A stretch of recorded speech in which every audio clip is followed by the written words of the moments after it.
tonight. This Burl and Street from Nitro show, the NCAA and the House of Representatives have come to an agreement, a settlement for all of the back pay from all this NIL revenue stuff. So some of this stuff, we're going to dive right in and just talk about some of the details of that and some, our reactions. And, if you're out there, let us know what you think.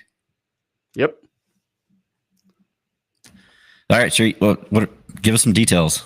Yeah, so within the last hour or so, it came out that Judge Claudia Wilkin, who was the judge presiding over all of this House versus NCAA settlement, approved the agreement.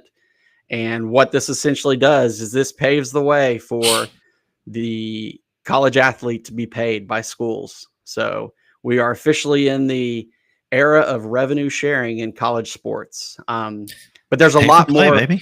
Pay for play. But there's a lot more to this than just revenue sharing and pay for play. So we're going to kind of just go point by point. I'll start off. So give us just like a rundown of the big points.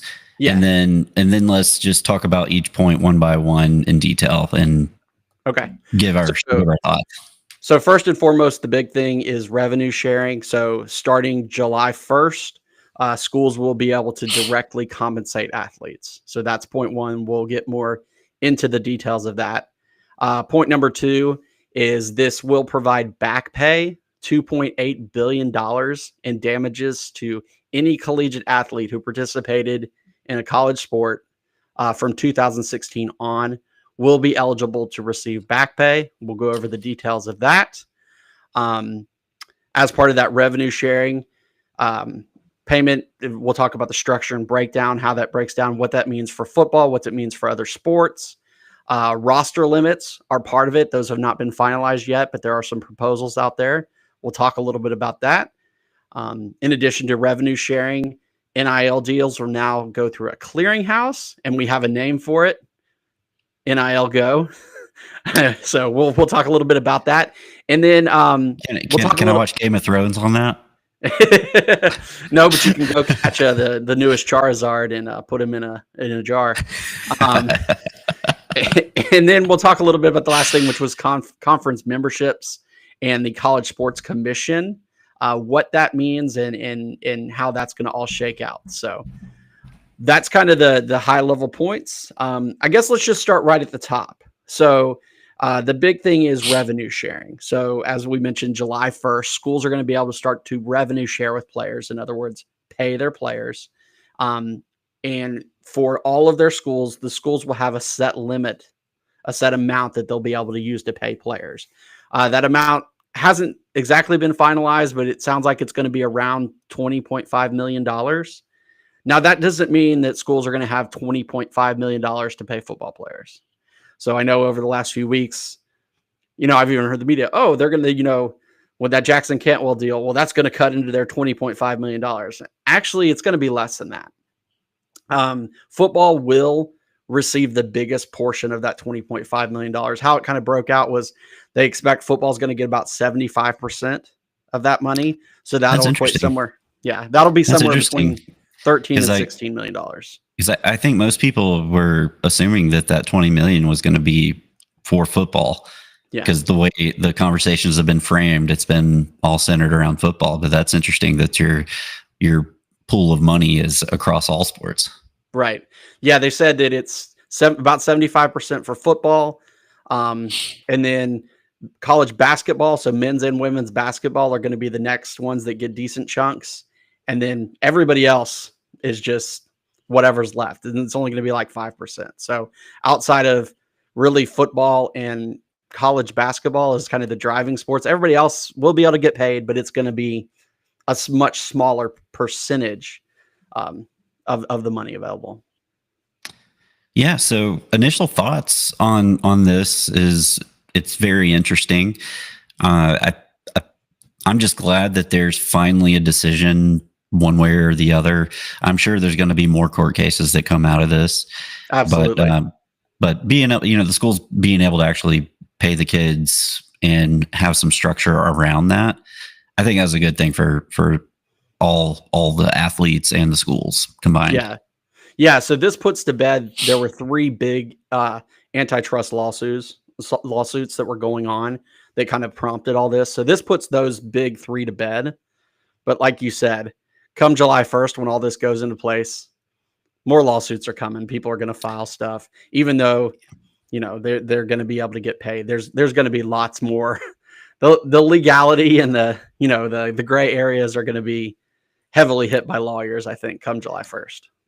Just thinking about this, could we see the demise of some basketball and baseball programs at prominent schools? Absolutely. I think you're going to see a demise of lots of sports. I mean, that's one of the things Kirby has talked about this whole time. Right. Is that if you have to set aside $20.5 million to pay your athletes, and you have sports that are not revenue generating or profit generating sports, they're actually losing you money, and you're a smaller school, what are you going to do? I mean, it's to be able to pay the one sport that makes you money, football, to be able to pay those guys, you got to cut other stuff, or else you're not going to have the money. And if you're not distributing your allotted amount, you're not going to be able to keep up. You're not going to be competitive at all. No, but I'm actually wondering if we see some prominent schools, some big schools, just go all in on football in terms of what they're going to spend their money on, and let the rest of the programs chips fall where they may. Yeah, because I guess the one thing looking at this is, I think they talked about this before, that Title IX is not going to factor in on this. Right. So if football's getting 75%, it means football's getting 75%. Women's basketball is getting, I think, the same as men's basketball. And I think that's where they're using Title IX comparisons for like sports. But if football's getting 75%, there is no football. Right. Football's not part of that consideration. So I'm sure in terms of scholarships and things like that, the NCAA will still be able to enforce Title IX. So it will be men's sports cut first, you would think. I wonder if eventually it eventually morphs into a situation where just like football is its own thing. So take out this 75% and everything else, but football's its own thing, kind of quarantined off from.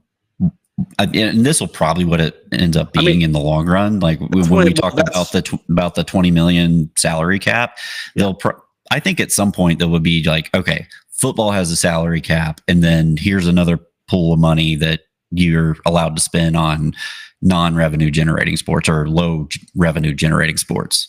Yeah, well, I think that's part of the whole big conferences, and the talk in football has always been that eventually football is not going to be an NCAA sanctioned event, right? Right. This allows schools to pay players.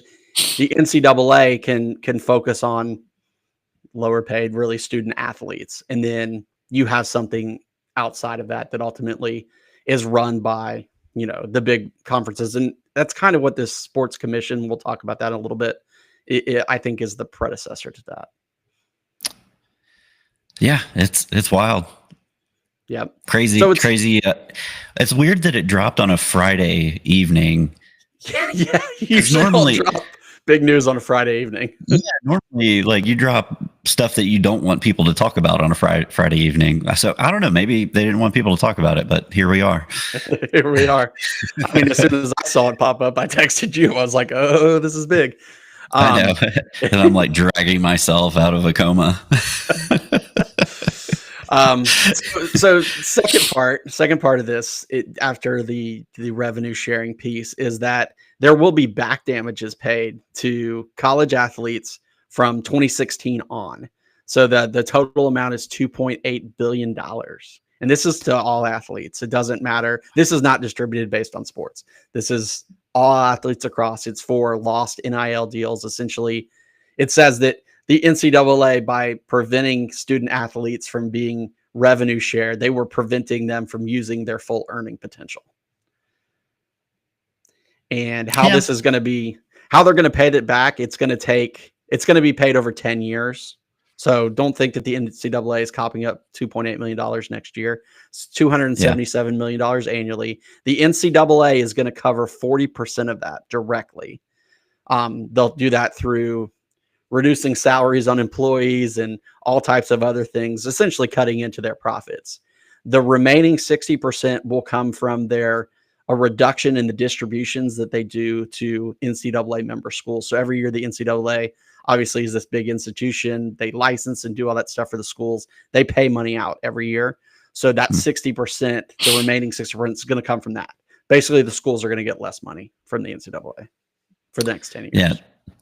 So is it going to be paid out like equally to every athlete, or is there going to be, like that percentage is higher for football versus other things, whether or scholarship?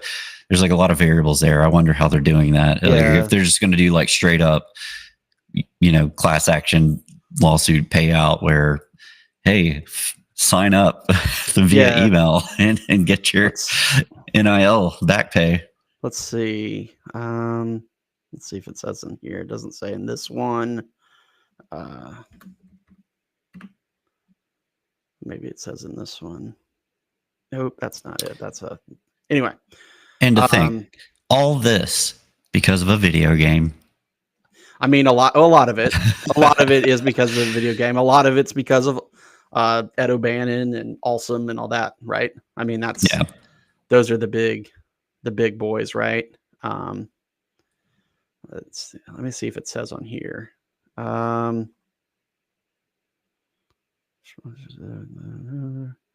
So the NCAA is usually utilizing a formula based on revenue distribution presented to each league over the 9-year period, starting in 2016, which leans heavily on basketball units tied to NCAA tournament participation, per Yahoo Sports.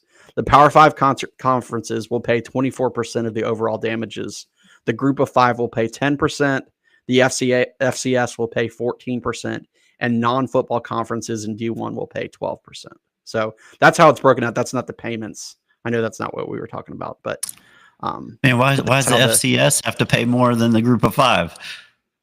Because there's more schools. Still, they're not making money.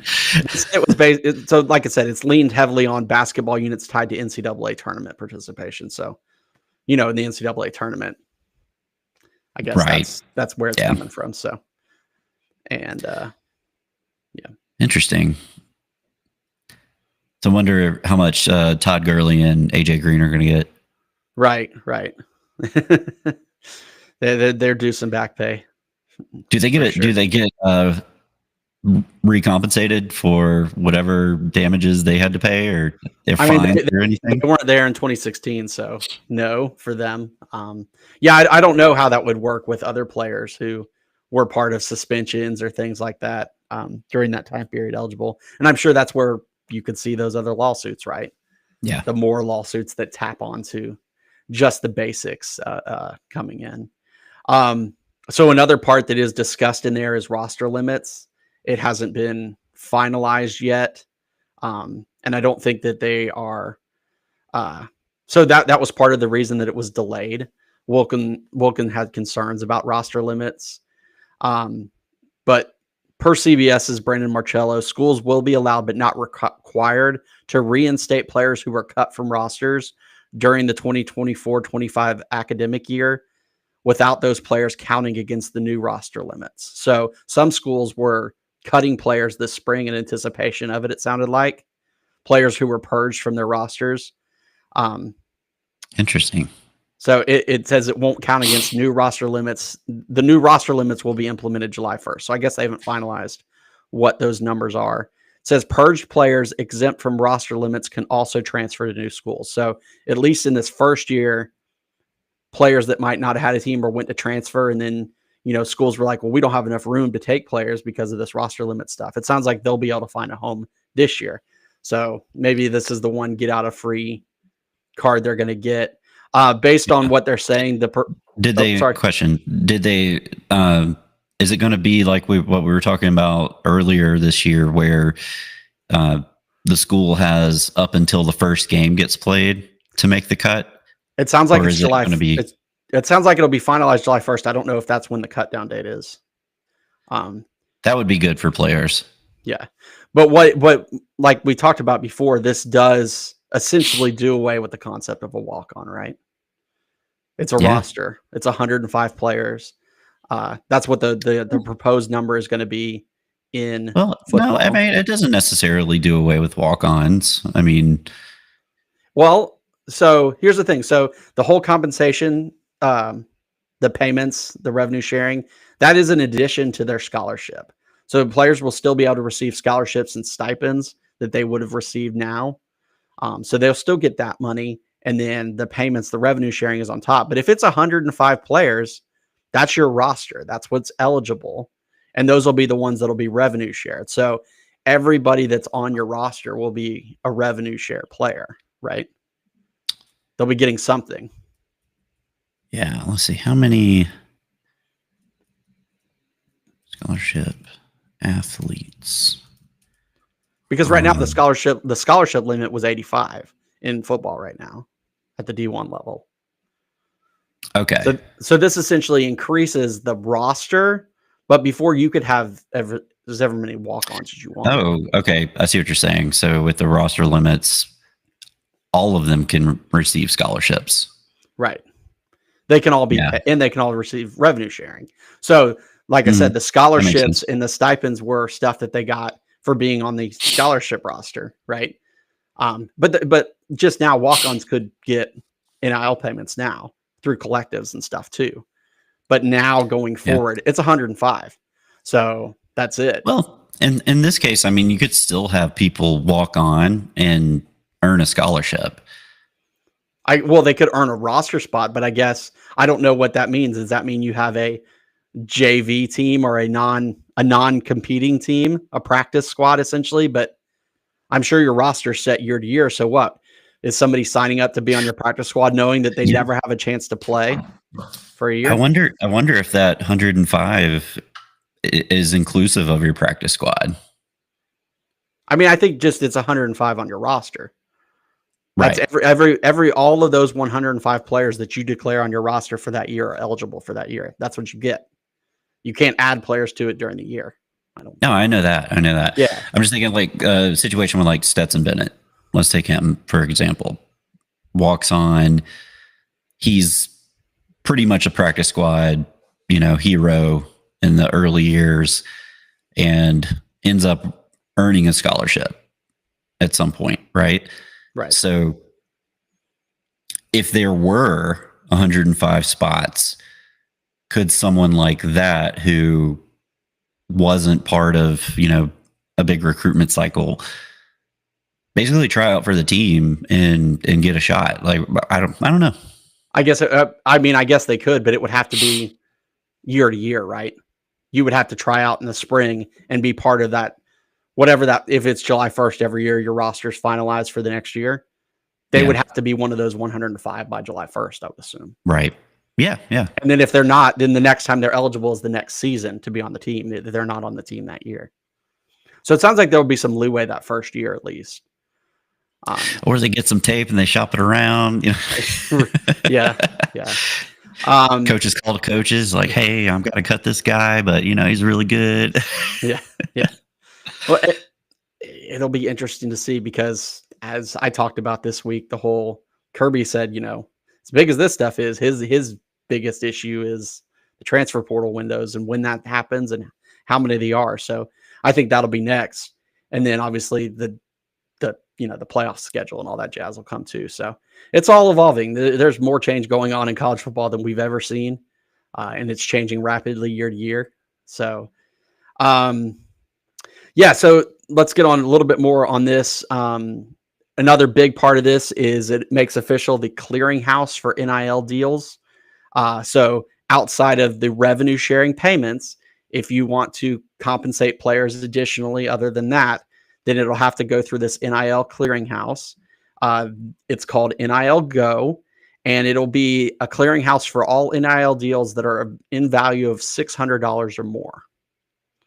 And as they mentioned before, it's going to be run by Deloitte.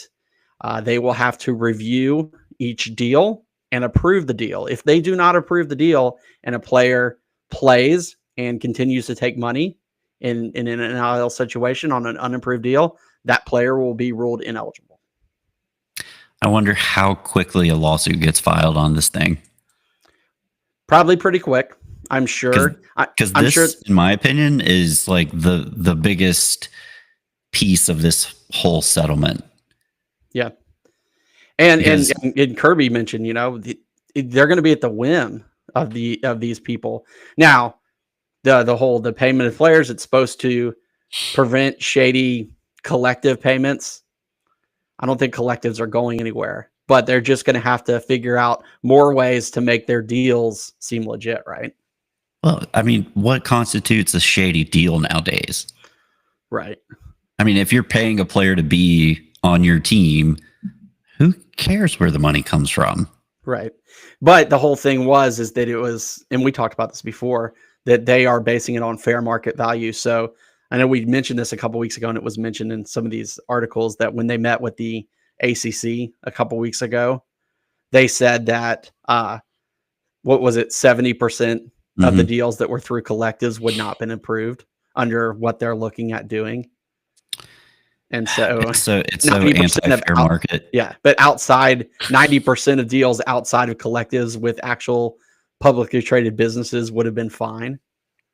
So un-American of this clearinghouse. NIL Go, baby.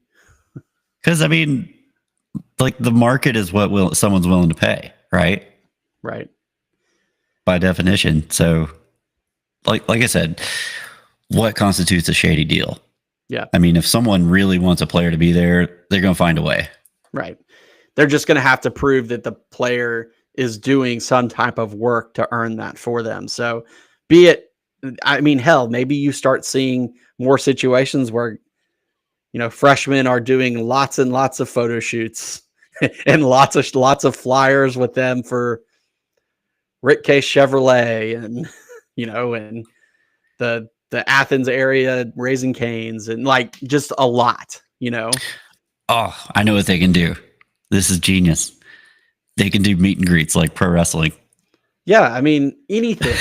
And they just sign a bunch of stuff. And autographs, like trading cards, like, they had those ones that we gave away, right? That was a collective negotiated where all the athletes signed trading cards and they sold them.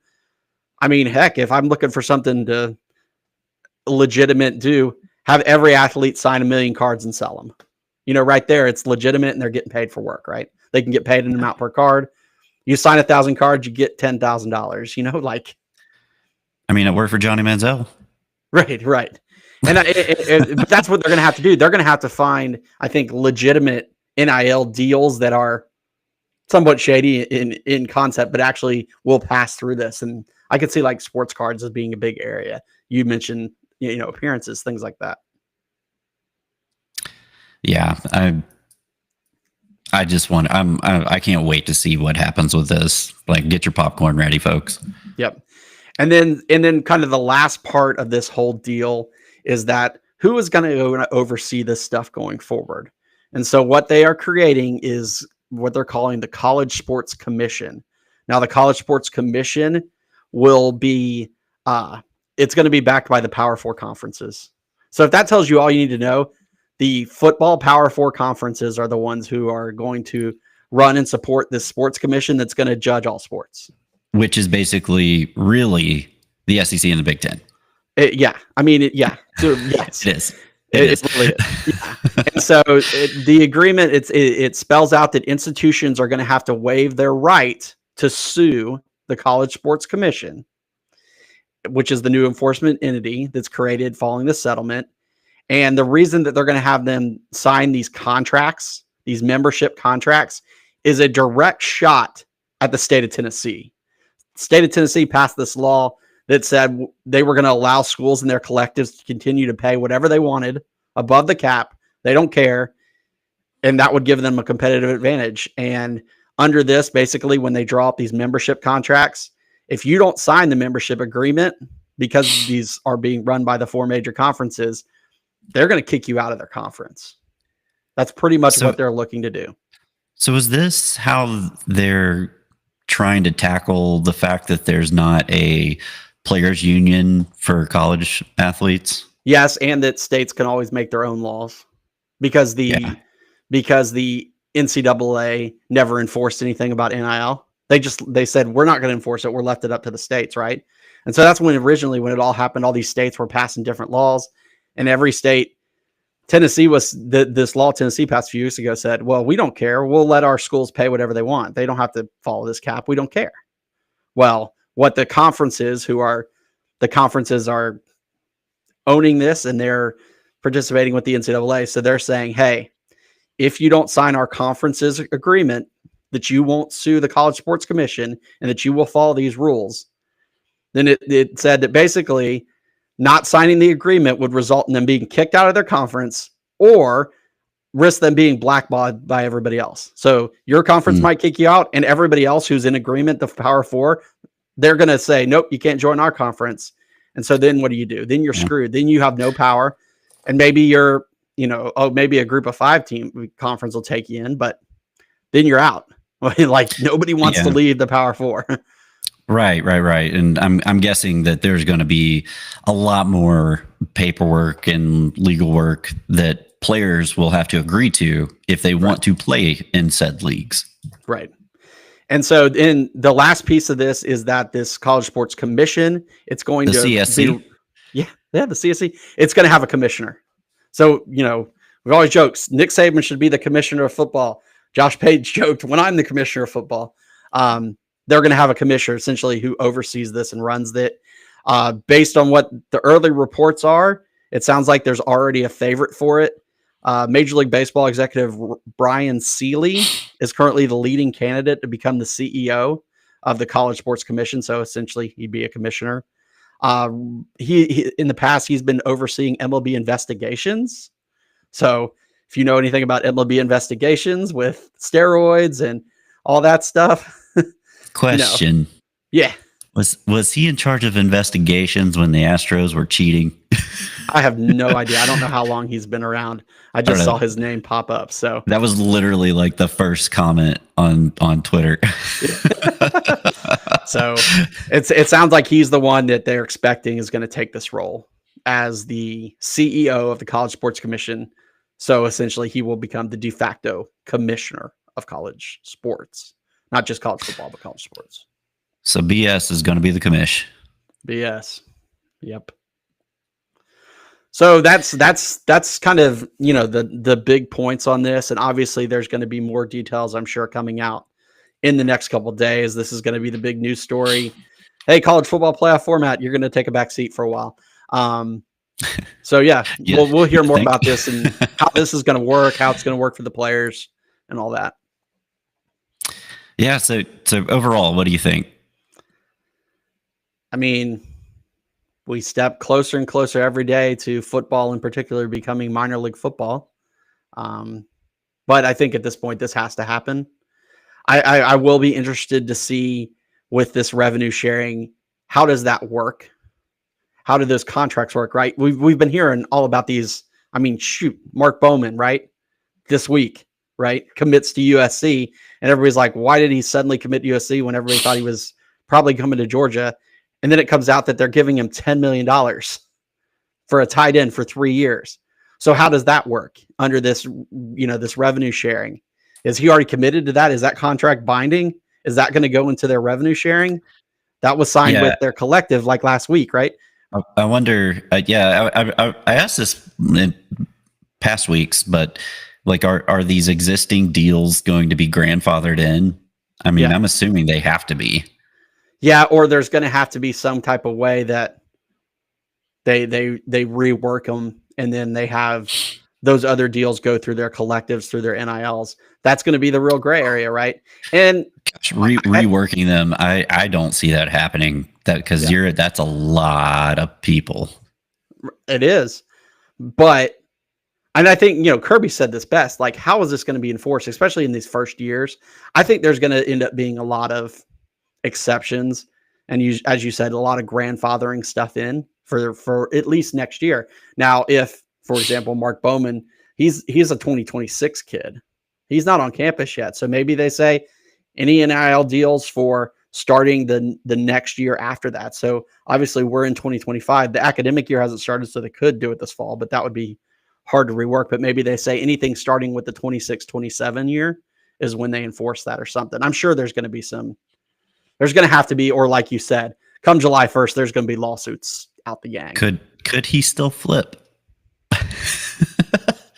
I mean, I guess he could always still flip, right? Yeah, I guess he could. Yeah. If there's been proven, he can enroll in January and then in March or after the spring. Right now, with the 2 transfer portal windows, he could. Yeah, he could bump. What Kirby said the other day that they were paying like $20,000 a month retainers to just keep someone committed, and they can still flip at any time, and they ask them to return the money. Like, right? Or I mean, any of the Nico situation.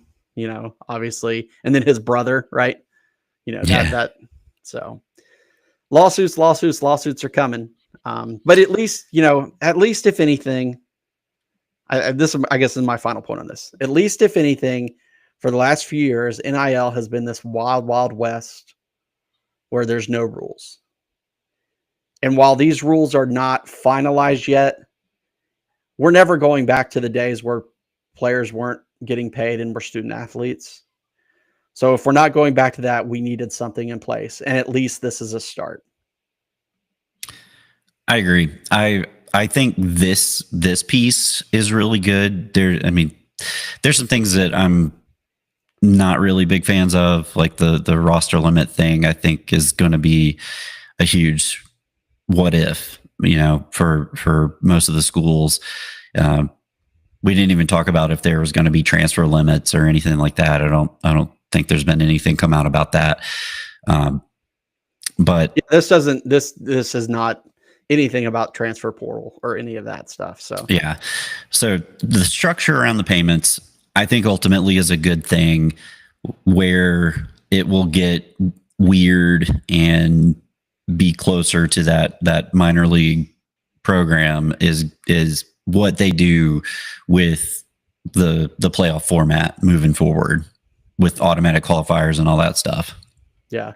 And I can also see a day, and I mentioned this when on this week's show, that as they continue to muddle with this playoff format and they continue to talk about adding more games, when are the players going to say, hey, I played in more games, shouldn't I get more money? And you're making me go to school? Right.